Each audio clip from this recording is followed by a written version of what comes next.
NDA పక్ష నేతగా మోదీ ఏకగ్రీవ ఎన్నిక 9న ప్రధానిగా ప్రమాణ స్వీకారం చేసే ఛాన్స్.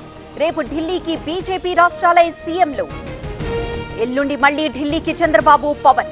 ఆ రోజు రాష్ట్రపతిని కలుస్తున్న ఎన్డీఏ నేతలు. 12న చంద్రబాబు ప్రమాణానికి అవకాశం. కూటమిలోకి కొత్త పార్టీలను ఆహ్వానిస్తున్నాం. రాజ్యాంగ పరిరక్షణకు అందరూ ఏకమవ్వాలి. సరైన టైంలో బీజేపీని దించుతామన్న ఖర్గే. 5 ఏళ్లలో 30 ఏళ్ల విధ్వంసం జరిగింది. వ్యవస్థలు, ఎకానమీ కుప్పకూలాయన్న చంద్రబాబు. కూటమి ఏర్పాటుకి పవనే కారణమని ప్రశంస. ప్రధాన విపక్షంగా అసెంబ్లీలోకి వెళ్తున్నాం. అధికారంలో భాగస్వామ్యం తీసుకుంటాం. జనసేన ఎమ్మెల్యేలకి పవన్ దిశానిర్దేశం. చంద్రబాబుకు జూనియర్ ఎన్టీఆర్ శుభాకాంక్షలు. చారిత్రాత్మక విజయం సాధించినందుకు అభినందనలు. పవన్, పురంధేశ్వరి, లోకేష్, భరత్ కు గ్రీటింగ్స్. స్టాలిన్ సహా విజేతలకు రజనీకాంత్ విషెస్. చంద్రబాబు ఘన విజయంపై హ్యాపీ. హ్యాట్రిక్ కొట్టిన మోదీకి అభినందనలు. హైదరాబాద్ లో భారీ వర్షం. పలు చోట్ల రోడ్డుపై నీరు, ట్రాఫిక్ జామ్లు. కృష్ణానగర్ లో ఇళ్లలోకి చేరిన వర్షపు నీరు. బీజేపీ కోసం బీఆర్ఎస్ ఆత్మ బలిదానం. పూర్తి స్థాయిలో ఓట్ల బదిలీ అయ్యాయన్న రేవంత్. ఎవరి దయతోనూ గెలవలేదన్న రఘునందన్. ప్రజలకి మల్కాజ్గిరి ఎంపీ ఈటెల ధన్యవాదాలు. తమ ఓటు బ్యాంకు 35% పెరిగిందన్న నేత. ఈసారి పవర్లోకి వస్తామని ధీమా.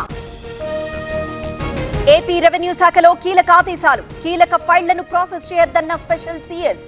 బదిలీలను కూడా నిలిపివేయాలన్న సర్కార్.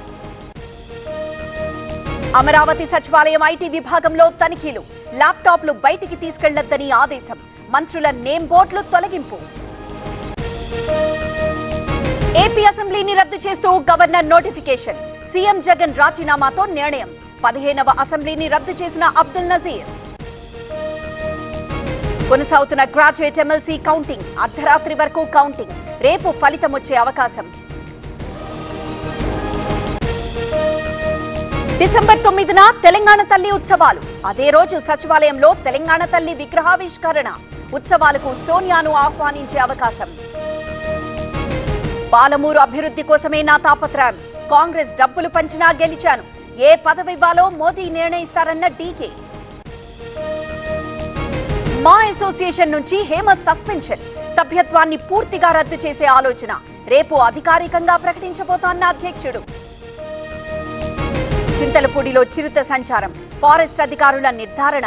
జనం జాగ్రత్తగా ఉండాలని హెచ్చరిక. కేజ్రీవాల్ కు రౌజ్ అవెన్యూ కోర్టులో షాక్. మధ్యంతర బెయిల్ పిటిషన్ ను కొట్టేసిన కోర్టు. జైల్లోనే వైద్య పరీక్షలు చేయాలని ఆదేశం.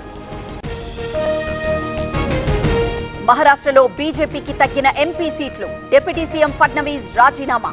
నైతిక బాధ్యత వహిస్తూ పదవికి గుడ్ బై. అసోంలో భారీ వర్షాలు.